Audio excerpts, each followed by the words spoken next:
말씀은 골로새서 2장 8절 우리 한 절만 우리 합독하도록 하겠습니다. 함께 읽죠. 시작.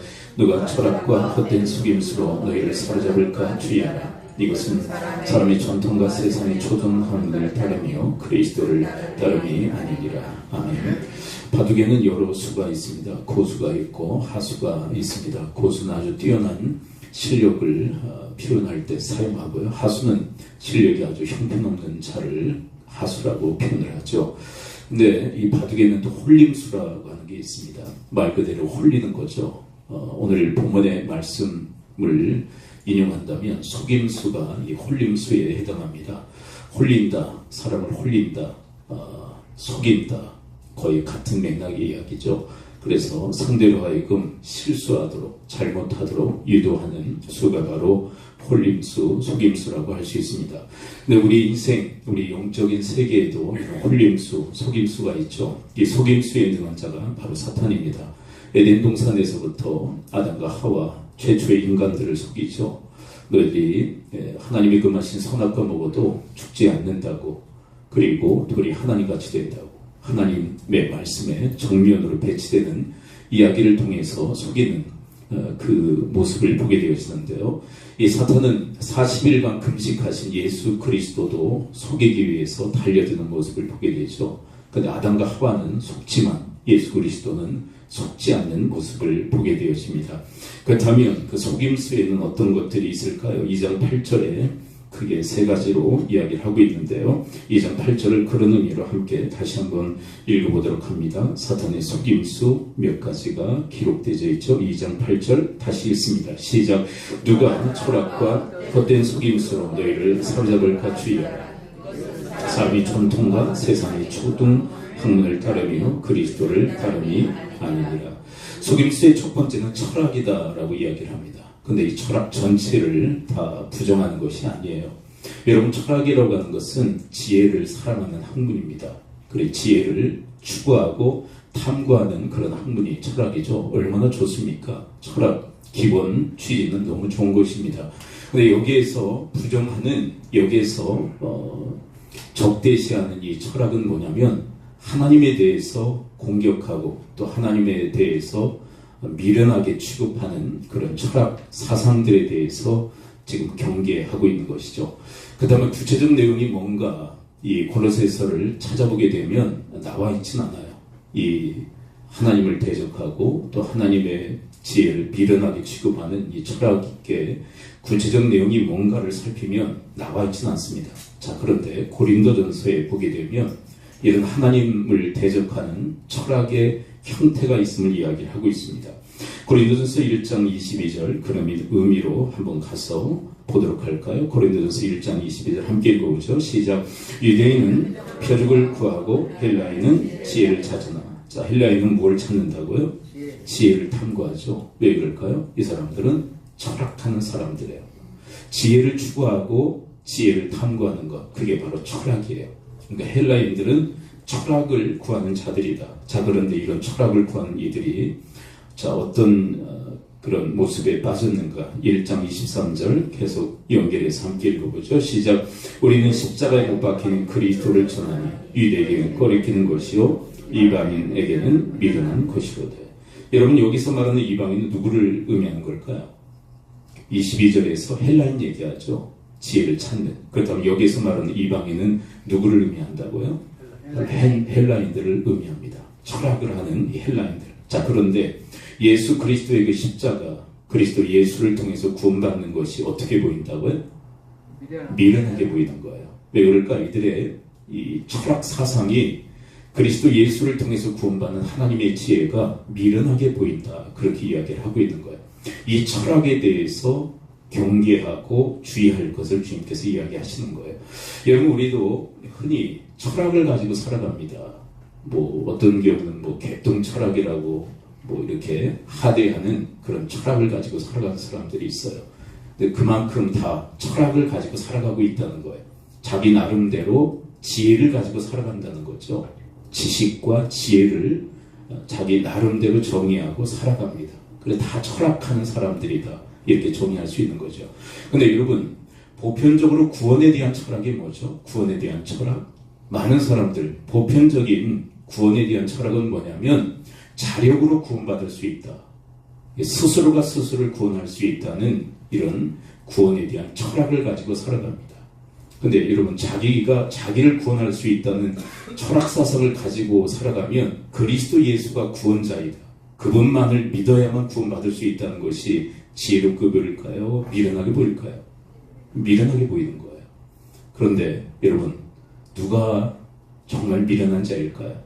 여러분, 성경은요, 자기가 자기를 구원할 수 있다는 이 구원에 대한 철학을 가지고 살아가는 자야말로 미련한 자다라고 성경 이야기를 하고 있어요. 자, 왜 그러냐면, 여러분, 물에 빠진 사람이 있다고 한번 가정해 보세요. 저도 옛날에 이제 초등학교 무렵인가요? 형들한테 수영을 배웠거든요.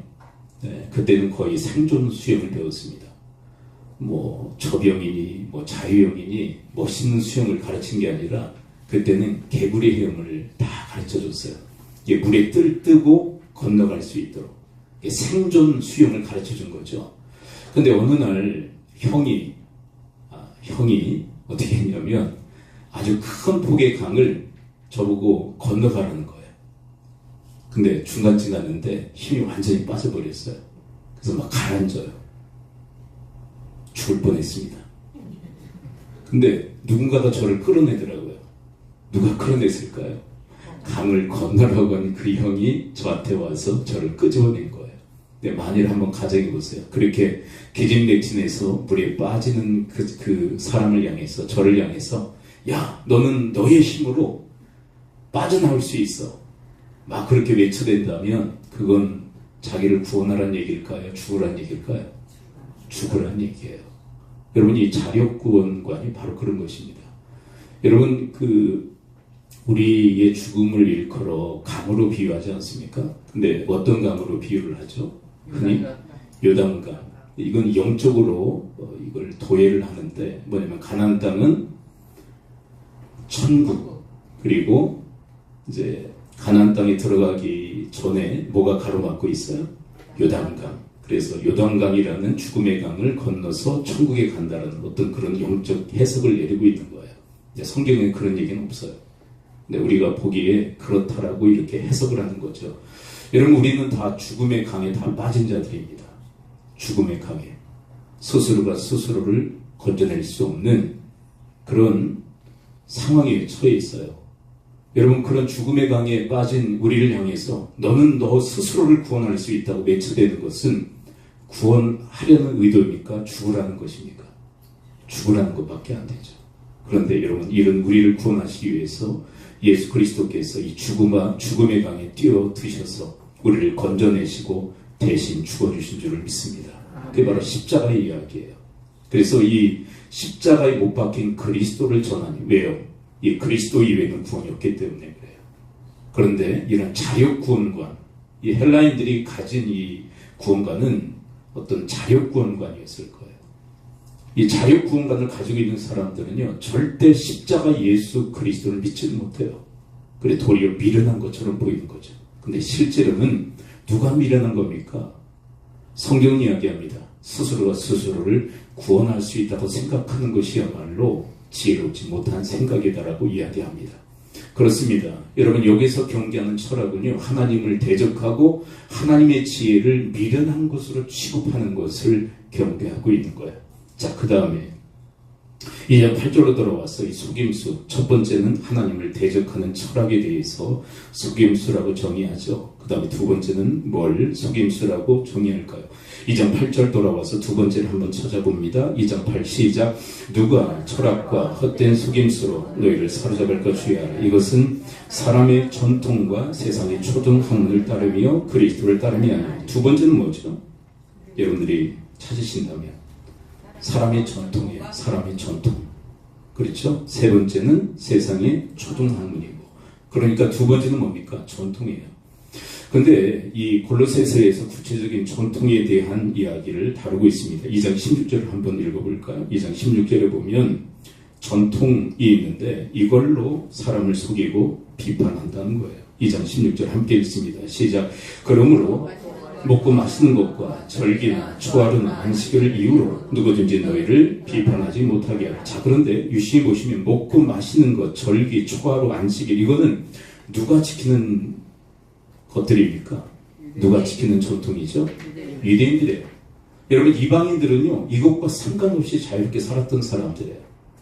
그러면 여러분, 골로새 교회를 어느 정도 우리가 짐작할 수 있어요. 어떤 교회죠? 유대인들도 있고 이방인들도 같이 신앙생활을 하고 있는 거예요. 근데 유대인들은요, 계속 뭘 지키고 있는 거예요? 유대 기독교인들은 유대 전통을 지키고 있는 거예요. 그리고 이방인들은요, 유대 전통이고 뭐고 아무것도 모르는 거죠. 그렇죠? 그러면 누가 누구를 지금 비판한다는 겁니까? 유대인들이 이방인들을 비판하는 거예요. 너들은 뭐 아무거나 먹냐?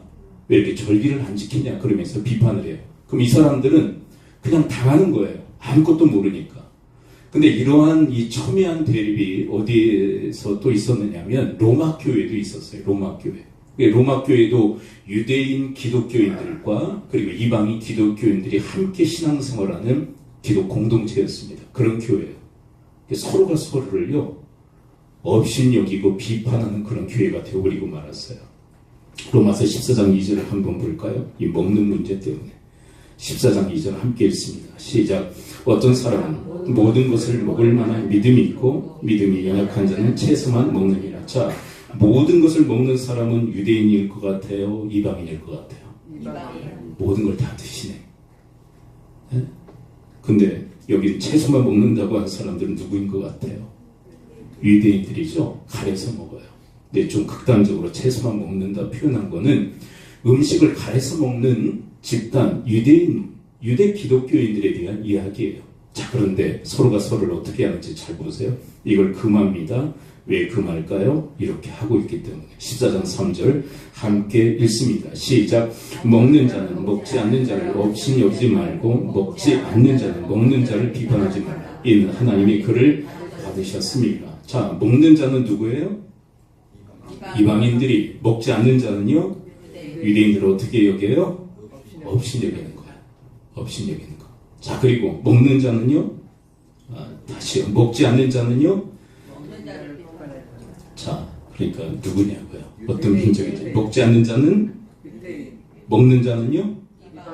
뭐예요? 비판. 서로가 업신 여기고 비판하고.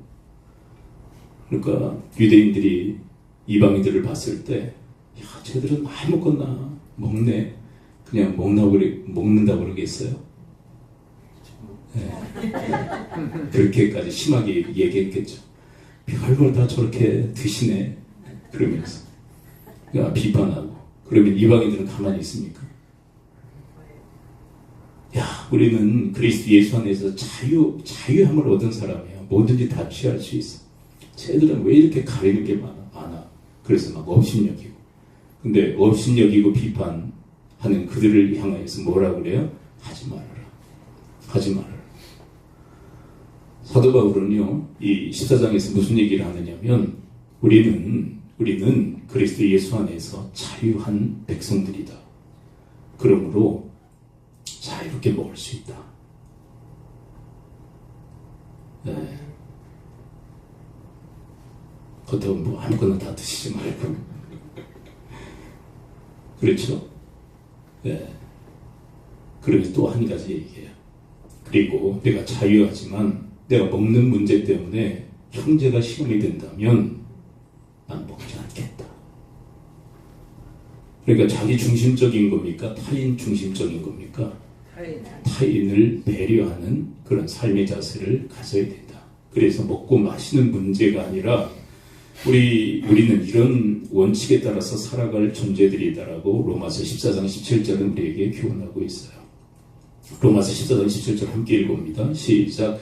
하나님의 나라는 먹는 것과 마시는 것이 아니요 오직 성령 안에 있는 의와 평강과 희락이라. 그러니까 가장 본질적인 그런 문제를 다루고 있는 거예요. 먹고 마시는 거 그렇게 중요하지 않아.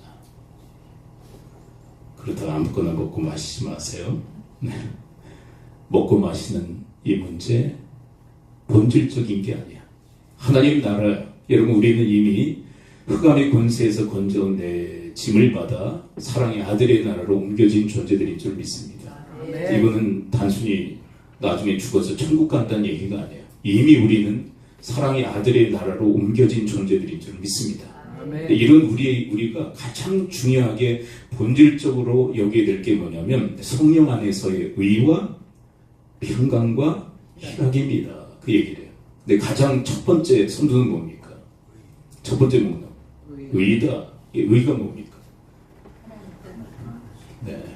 많은 분들이 의에 대한 정의들을 내릴 수 있지만 가장 중요한 정의는 이것입니다. 하나님과의 바른 관계예요. 하나님과의 바른 관계. 그게 의예요. 여러분 세상에서는 의에 대해서 여러 가지 정의를 내리죠. 옳게 분별해서 그렇게 살아가는 거 그게 의다. 근데 성경적 이 정의는 뭐냐면 하나님과의 올바른 관계예요. 올바른 관계. 올바른 관계라면 여러분 누가 주인이십니까? 하나님이 주인이시고 나는 그분을 섬기는 종의 위치에 놓는 거예요. 그게 의예요. 여러분 이런 바른 관계가 정립될 때 뭐가 있습니까? 평강과 희락이 있는 나라가 하나님의 나라입니다. 여러분 하나님의 나라는 하나님이 주인이 되셔서 통치하고 다스리는 나라인 줄 믿습니다. 그것을 인정하는 게 의예요. 그 사람에게 하나님의 통치와 다스림이 있는 줄 믿습니다. 근데 이 사람이 먹는 문제, 마시는 문제 가지고 싸우겠어요? 그렇죠. 그러니까 그런 전통으로 사람을 올가매고 비판하고 정지하지 말아라. 근데 우리는 그 전통에 사로잡힐 연약성이 있기 때문에 그 전통을 주의하십시오. 그것은 속임수입니다. 라고 이야기합니다. 그렇다고 해서 여러분 우리가 무전통주의로 가면 안 돼요. 우리가 계승하고 또 이어받아야 될 소중한 전통들은 우리가 계승해야 될 줄 믿습니다. 이 전통에 대해서 그러면 무전통주의로 가자는 거냐? 그건 또 아니잖아요. 그게 아니죠. 본질적으로는. 좋은 전통들은 이어받아야 돼요. 네. 그 다음에 여러분 속임수는 뭘까요? 이 속임수와 맥을 같이 하지만 또 다른 그런 차원으로도 얘기할 수 있는데 2장 8절로 다시 돌아와서요. 2장 8절 세 번째 속임수는 뭘까요? 2장 8 함께 읽습니다. 시작. 누가 철학과 헛된 속임수로 너희를 사로잡을까 주의하라. 이것은 사람의 전통과 세상의 초등학문을 따름이요 그리스도를 따름이 아니니라. 세 번째는 뭡니까? 세상의 초등학문입니다. 이것은 기초적인 학문을 이야기하는 것이 아니라 세상에 아주 유치하기 짝이 없는 그런 교훈들, 가르침들을 의미하는 거예요. 세상은 우리를 홀리기 위해서 아주 말도 되지 않은 미성숙하고 유치한 그런 사상들로 우리를 현혹한다는 거예요. 근데 그거에 속지 마십시오. 여러분 우리는 초등학문의 존재가 아니라 고등학문의 존재들인 줄 믿습니다. 하나님의 말씀을 따라 세상의 교훈에 그 풍조에 밀려 요동치는 아주 유치한 존재들이 아니라 하나님의 말씀, 하나님의 뜻, 하나님의 고등학문에 의해서 살아갈 존재들이다라고 선언하고 있는 거예요. 그렇다면 여러분이 골로새서에서 이야기하는 초등학문들은 뭘까요? 첫째는 율법주의예요. 우리가 지난주에 그리스도의 할례에 대해서 배웠잖아요. 할례에 대해서 왜 강조할까요? 육신에 행하는 그 할례를 주장하는 할례파들이 있기 때문에. 할례파들의 주장이 뭡니까? 그리스도 예수를 믿음으로만 구원받는 게 아니다. 무엇도 행해야 된다? 할례도 행해야 된다. 근데 그게 율법주의예요. 근데 여러분 이런 율법주의를 통해서 우리가 구원받는 게 아니라 오직 예수 그리스도를 믿음으로 구원받는 줄을 믿습니다. 이런 세상의 초등학문. 그렇다고 해서 무율법주의로 나가는 것도 세상의 초등학문이에요. 우리가 그리스도 예수를 통해서 구원받았기 때문에 율법 다 필요 없다. 무율법주의인데 이것도 세상의 초등학문입니다. 여러분 예수 그리스도께서 이 땅에 오신 것은 율법을 폐하러 오신 것이 아니라 율법을 완성하기 위해서 오신 줄을 믿습니다. 그리스도 예수를 믿은 다음에 우리 율법을 지키고 행해야 돼요. 구원의 조건은 아니죠. 구원받은 자들은 율법의 정신을 지키고 행해야 돼요. 무율법주의도 사실은 세상의 초등학문이에요. 그리고 오늘 본문 2장 18절을 함께 볼까요? 골로새서 2장 18절에 보면 이 세상의 초등학문 그 샘플을 이야기합니다. 2장 18절 함께 읽죠. 시작. 아무도 꾸미는 겸손과 천사 숭배를 이유로 너희를 정죄하지 못하게 하라. 그가 그 본 것에 의지하여 그 육신의 생각을 따라 헛되이 과장하고. 이건 뭐냐면 신비주의입니다. 여러분, 기독교에는 신비한 일들이 일어나요. 맞아요. 그러나 신비주의는 잘못된 것입니다. 천사를 봤다. 그러면서 뭐예요? 본 것을 의지하고 그리고 과장한다. 자꾸 보인대요. 어떤 사람들은 뭐 강단에 천사가 오르락내리락 하는 게 보이고 뭐 하나님도 보이고 다 새빨간 거짓말입니다. 신비주의를 조장하고 그래 자기들은 다른 사람들보다 그래 신비적 경험을 한 자기들은 우월하고 신비적 경험을 하지 못한 사람들이 열등하게 그렇게 취급하는 게 다 신비주의예요.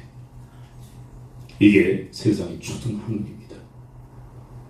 여러분, 어떤 집회에 가면 성도들을 이렇게 세워서 기도하다가 뒤로 자빠지게 하는 경우들도 있어요. 신비적 체험이죠. 근데 자빠지면 뭐하고 안 자빠지면 그냥 뭐합니까? 그게 무슨 의미가 있어요? 근데 자빠지면 믿음이 좋은 것처럼 안 자빠지면 믿음이 안 좋은 것처럼 이렇게 얘기한대요. 그 경험하신 분들이. 기도가 약해서 안 자빠지는 거라. 그러면 안 자빠지면 믿음이 약한 것이라고 또 비판받을까봐 일부러 자빠지는 경우들도 있고. 여러분, 그 신비적 경험이요 실제로 일어나는 것 저는 인정합니다. 아주 성령님의 강한 터치로 뒤로 넘어질 수밖에 없는. 근데 대다수가요 흉내를 내요. 왜 안 자빠지면 믿음 없는 것처럼 그렇게 보일까봐. 네, 그 아무런 의미가 없는 거예요. 뒤로 넘어지느냐 안 넘어지느냐 그게 무슨 의미입니까? 이 신부주의를 초등학문으로 사도 바울은 취급하며 그 속임수에 빠지지 말라고 이야기해요. 현혹되지 마십시오. 그 다음에 또 하나 23절 2장의 23절에 이 또 하나의 이 가르침이 이 주의가 또 세상의 초등학문이라고 얘기합니다. 골로새서 2장 23절 함께 읽어보죠. 시작. 이런 것들은 자유로 숭배와 겸손과 몸을 괴롭게 하는데 제 있는 모양이나 오직 육체에 따르는 것을 금하되 조금도 유익이 없느니라. 여기서 중요한 게 뭐냐, 몸을 괴롭게 하는 그런 세력이 있다는 거예요. 이 몸을 괴롭게 하는 게 뭐죠? 따라서 고백해봅니다. 금욕주의. 그래서 몸을 막 학대하고 몸을 괴롭게 하는 거예요. 그래서 자기가 믿음이 좋은 것처럼. 그럼 자기 금욕주의 않는 사람들은 믿음이 없는 사람처럼 그렇게 취급하는 거예요. 몸을 아주 괴롭게 하는 거예요. 근데 여기에서 경계하고 있는 게 뭐냐면 몸을 괴롭게 함으로 육체를 따르는 것을 금할 수 있느냐? 없다라고 얘기해요. 근데 여기서 말하는 육체라고 하는 것은 뭐냐면 우리의 바디가 아니라 우리 안에 있는 죄성을 의미해요. 여러분, 금욕함으로써 자신의 몸을 괴롭게 함으로써 육체, 죄성을 따르지 않게 할 수 있느냐? 조금도 유익이 없다는 것은 그럴 수 없다는 거예요. 여러분, 이런 말 흔히 들어보셨잖아요. 이 노름 토박, 그 화투에 빠진 사람, 그걸 끊기 위해서 오른손을 끊었대요. 이거 뭐 극단적 금욕이죠. 그랬더니 또 하더래. 무슨 손으로? 왼손으로 하더래. 그 왼손도 끊었대요. 이거는 있을 법한 얘기죠. 또 하더래. 뭘로요? 입으로. 의수로. 그러니까 극단적 금욕이긴 한데 여러분, 금욕으로 육체에 따르는 것을 금할 수 있느냐? 조금도 유익이 없다. 할 수 없다는 거예요. 여러분, 몸을 막 괴롭게 함으로, 몸을 혹사시킴으로 육체, 죄성을 극복할 수 있느냐? 없다. 여러분, 오직 성령의 능력으로만 이 육체의 이 죄성을 이기게 되는 줄을 믿습니다. 아멘. 그래서 이런 것들이 다 세상의 초등학문이다. 여러분, 아까 바둑 수에 대한 얘기 했잖아요. 고수가 있고 하수가 있어요. 그럼 이 초등학문은 고수입니까? 하수입니까? 하수예요. 하수는 영적 전쟁에서 바둑에서 하수는 반드시 패합니다. 그런 것처럼 영적 전쟁에서 하수를 우리가 두게 되면 영적으로 반드시 백전백패하게 돼 있어요. 그래서 사탄이 속이는 거예요. 세상 초등 학문을 따르도록.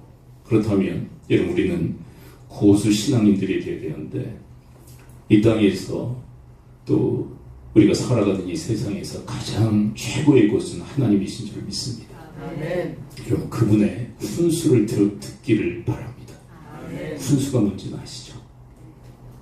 이 둘이 바둑을 두는데 그들보다 월등히 뛰어난 이 바둑 실력을 가지고 있는 사람이 한 사람에게 수를 가르쳐 주는 거예요. 그래 이길 수 있도록 승리할 수 있도록 하나님께서 우리에게 훈수 두신 줄 믿습니다.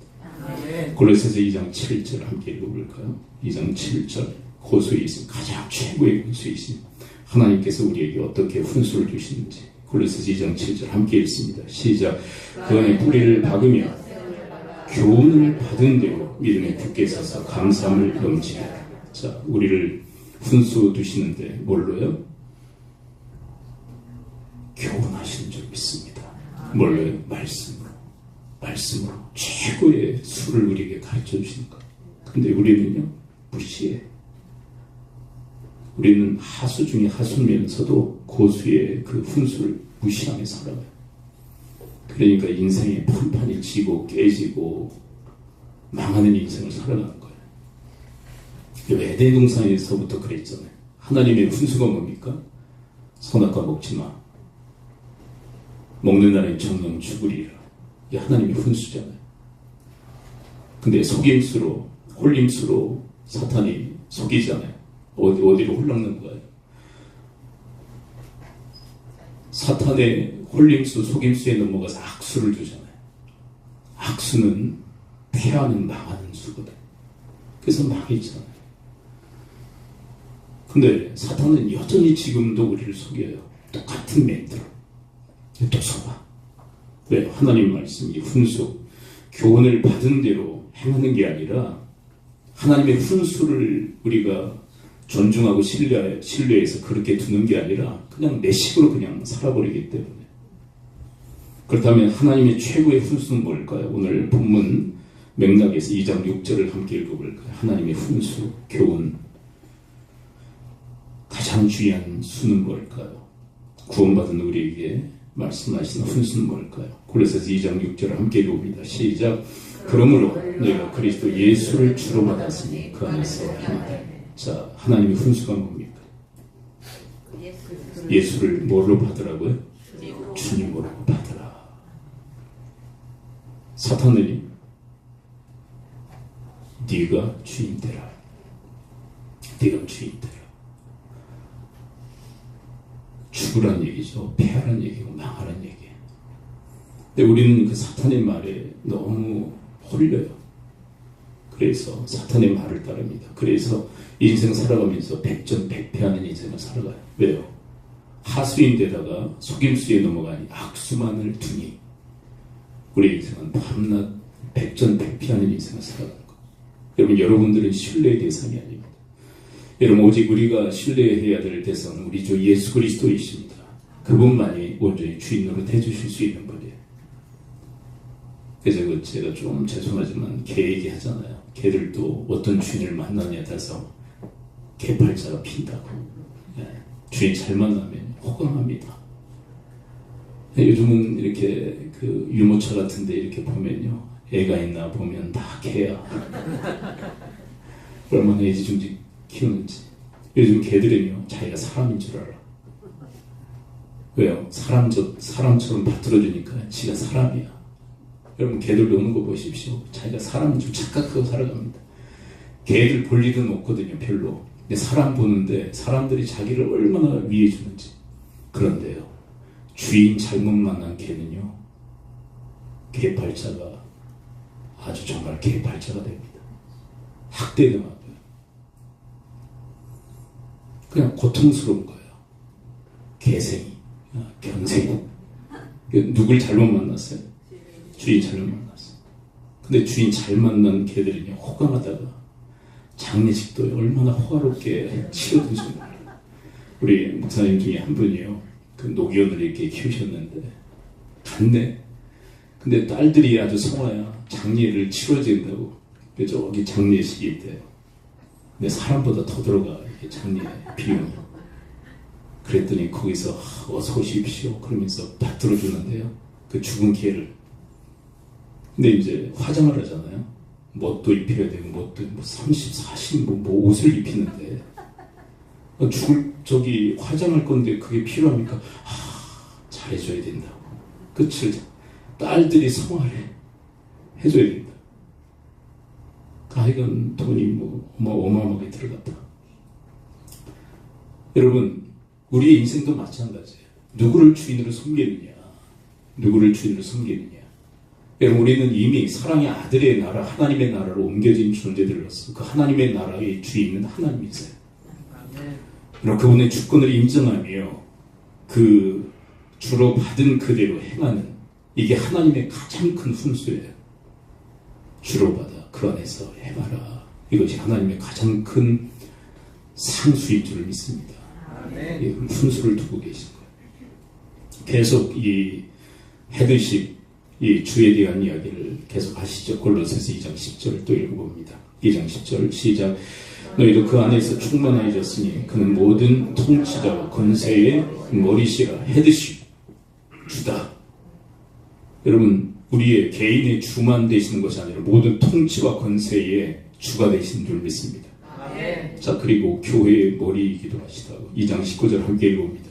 이건 부정형으로 표현되어 있지만 머리시다라는 것을 선언하고 있는 거예요. 골로새서 2장 19절 함께 읽습니다. 시작. 머리를 붙들지 아니한지라 온몸이 머리로 말미암아 연합하여 하나님이 자라게 하신 것처럼 여러분, 교회의 머리도 예수 그리스도이신 줄을 믿습니다. 그렇게 머리이신 주가 되시는 그리스도를 붙들 때, 이거 부정형이지만 긍정형으로 바꾸면 온몸이 머리로 말미암아 마디와 힘줄로 공급함을 받아 연합하여 하나님이 자라게 하심으로 자라느니라. 이게 왜냐하면 여러분, 이거는 최고의 고수, 상수로 우리에게 가르쳐 주시는 거예요. 너의 인생, 교회의, 그리고 모든 통치와 권세의 머리는 주는 예수 그리스도야. 그 주로 받은 대로 행하면 여러분, 그 머리 대신 주님으로부터 영적 영양분을 공급받아 우리가 자라게 되는 줄 믿습니다. 예, 근데 반대로 머리로 인정하지 않으면, 붙들지 아니하면 그런 영적 영양 공급을 받을 수 없다.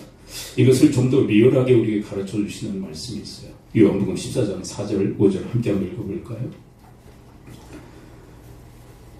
자, 14장 4절 먼저 함께 읽어봅니다. 시작. 내 안에 거하라. 나도 너희 안에 거하리라. 가지가 포도나무에 붙어있지 않으면 스스로 열매를 맺을 수 없음 같이 너희도 내 안에 있지 않으면 그리하리라. 이거 무슨 얘기인지 아시죠? 나는 포도나무야. 예수님 말씀하신. 너희들은 가지야. 가지가 나무에 붙어있으면 영양분을 공급받아 열매를 맺어. 근데 붙어있지 않으면 열매 맺을 수 없고, 그리고 말라 죽을 수밖에 없음을 이야기하세요. 그리고 5절, 요한복음 14장 5절 함께 읽어봅니다. 시작. 나는 포도나무, 너희는 가지라. 그가 내 안에, 내가 그 안에 거하면 사람이 열매를 많이 맺느니 나를 떠나서는 너희가 아무것도 할 수 없습니다. 여러분, 우리가 그리스도에게 붙어 있어야 되는데 그게 뭐냐? 주권을 인정하고 주로 받았으니 그대로 행할 때 머리 대신 헤드십 대신 예수 그리스도에게 붙어 있어 그분에게 영양분을 받아 우리가 많은 열매를 맺게 되는 줄 믿습니다. 근데 끊어지면요. 끊어진다는 것은 뭐냐면 그리스도의 주권을 부정해버리는 거예요. 끊어지면 나무에서 가지가 떨어져 나가는 것과 같은 그런 현상이 일어날 것이라. 아무 짝에도 쓸모가 없을 것이라. 열매가 없어요. 근데 여러분, 종합해 본다면 여러분, 교회의 머리 대신 그리스도의 그 주권을 인정할 때, 그 안에서 행할 때 그리스도에게로부터 영양분을 공급받아 우리가 자라게 될 뿐만 아니라 열매 맺는 삶을 살아가게 되어질 줄 믿습니다. 아멘. 주님께서는 바로 이런 청사진을 가지고 우리를 향하여 말씀하고 계신 거예요. 여러분이 주님의 훈수를 듣는 여러분과 제가 되어지기를 축원을 드립니다. 기도하겠습니다. 우리 함께 기도할 때 하나님, 저희들은 하수입니다. 하수 중에 하수입니다.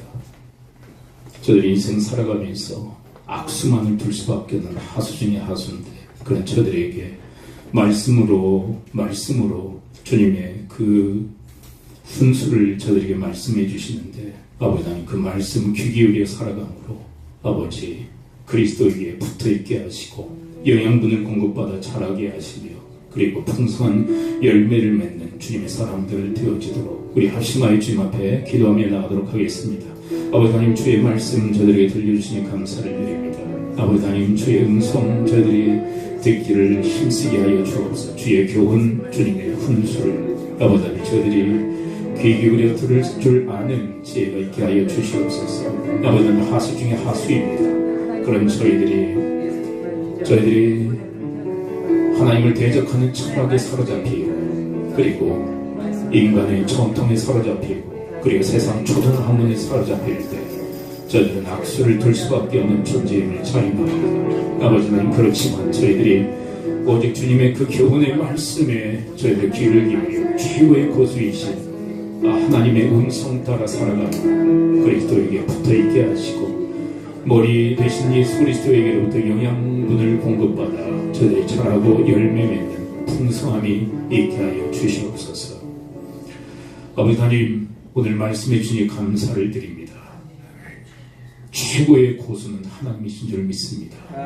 하나님 세상의 훈수도 듣는 미련한 자들이 되지 말게 하시고, 오직 최고의 고수이신 하나님의 음성 듣고 그 훈수 따라 저들의 삶을 살아가 그리스도께로부터 공급되어지는 영적 영양분을 저들이 받아 자라게 하시고 풍성한 열매를 맺는 주의 사람들 되어지게 하옵소서. 아멘. 여러분들의 아픈 부위에 손을 얹으십시오. 그리고 감동 주신 분 한 분을 가슴에 품으시고 손을 얹으십시오.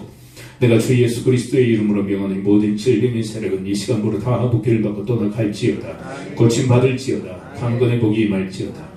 인생의 문제들아 다 해결되어질지어다. 가정의 문제, 직장의 문제, 사업의 문제, 자녀의 문제, 부모의 문제, 그리고 부부간의 그런 문제, 경제적 문제, 신앙의 문제, 그 모든 문제들은 다 해결되어질지어다.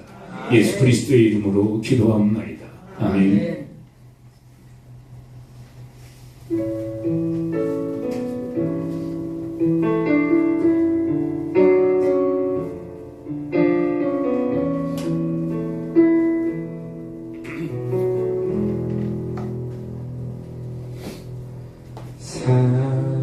사랑하는 내 딸아,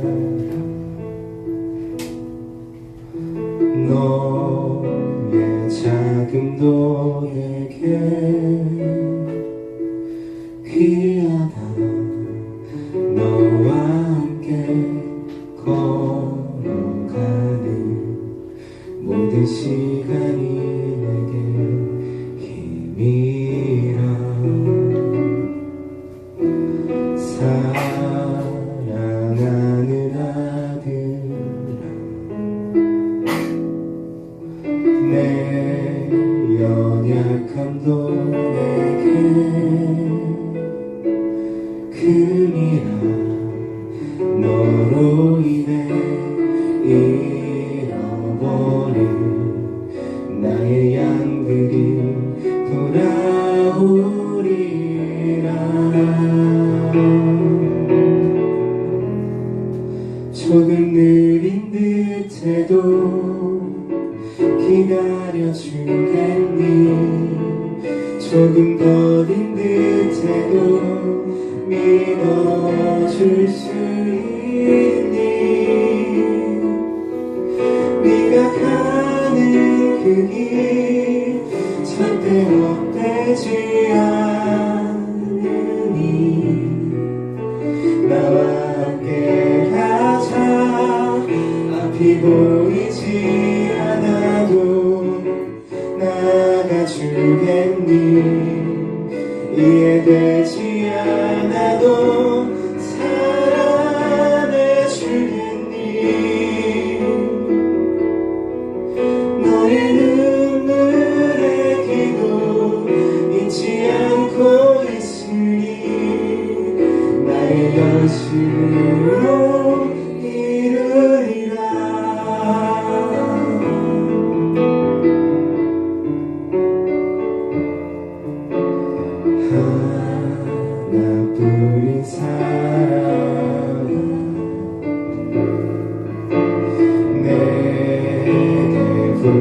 부탁이 있다.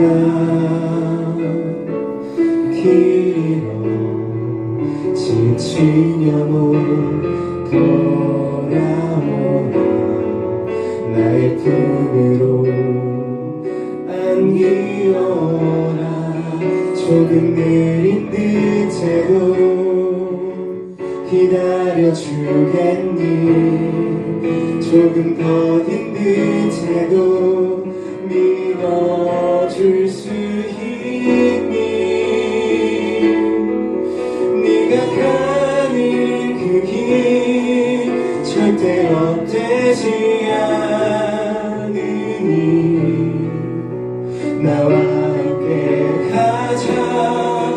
앞이 보이지 않아도 나가주겠니. 이해되지 않아도 사랑해주겠니.